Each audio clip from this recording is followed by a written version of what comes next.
Welcome back everyone. Today we are diving into a foundational aspect of NumPy that significantly impacts how efficiently we perform numerical computations. This topic is data types in NumPy. So NumPy arrays are highly optimized because they allow us to specify the data type of the array elements. Understanding and selecting the right data type is crucial for optimizing memory usage, improving performance, and ensuring accurate calculation. In this session, we will explore the different data types available in NumPy, how to explicitly define them, and how they differ from standard Python data types. NumPy supports a wide range of data types which can be broadly classified as mentioned over here. The first is integer types and it represents the whole numbers, and common types are int 8, 16, 32, 64. So these represents the 8, 16, 32 and 64 bits. Floating types represents the decimal number and the common types for them are float 16, float 32, float 64 and float 128. And here the precision varies based on the bits. The complex type is used to represent the numbers with real and imaginary part, and it is having the type complex 64 and complex 128. Boolean represents the true or false and it is having the type bool. The next is string type and it is used to store the text data and it is having the type string, str or Unicode. Object type allows storing the Python objects such as list or dictionaries in the NumPy array and it is having the type object. In other data types, the unsigned integers represents the non-negative whole numbers and it is having the type uint 8 and the uint 16. It is also used for the date and time data also. Now to understand about all the data types, how we can assign this data type to the arrays, for that let us go to the VS Code. Here as you can see, first we have created an array as we want to check its data type. So array 1 is created using the array function. Next we will print the array 1 and we want to print its data type. So we will write variable name dot d type. So d type is the keyword that we need to use. And here the default output for the same will be the int 64. As an example, some of the arrays are provided with the different types of elements.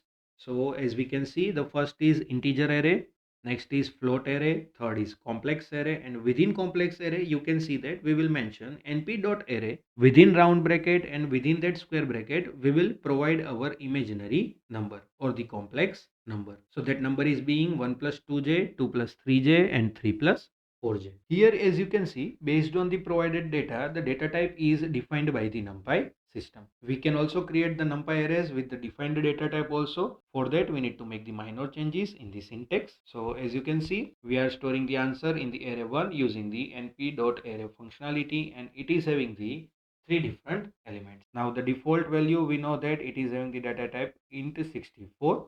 So we can change these by providing the comma, then d type equal to required data type. In such case, this is the int 32. So here, based on provided data type, the variable is assigned the type. It may be int 8, uint 16, float 32, and the complex 64. As you can see here, the provided data types are different, and we may change the required data type also based on the requirement using some of the inbuilt function.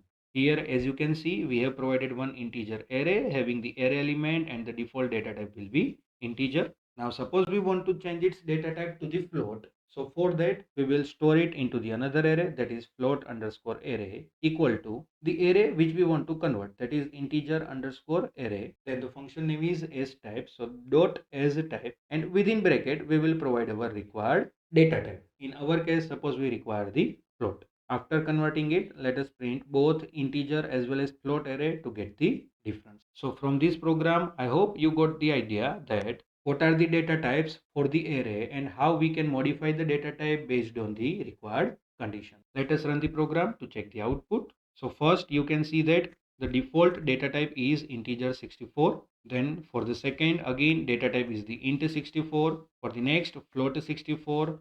Then for the complex array, it is complex 128. At the bottom, as we see, other than provided data type, we can also convert the data type of the array, and for that required syntax is already provided. Int array is having the data type integer 64. Using this as type function, the data type of the integer array is converted to the float. So as we are printing both the data, you can see that the first one is int 64 data type, second one is the float 64 data type. So as you can see, NumPy supports a wide range of data types for better control over memory and performance. Next, specifying data types explicitly can optimize your code for specific application. D-type attributes help you to inspect or verify the data type of any NumPy array. Data types like float64 or int32 are ideal for numerical computation, while complex 64 is helpful for handling complex numbers in physics or engineering. So start exploring the flexibility of NumPy data types in your projects,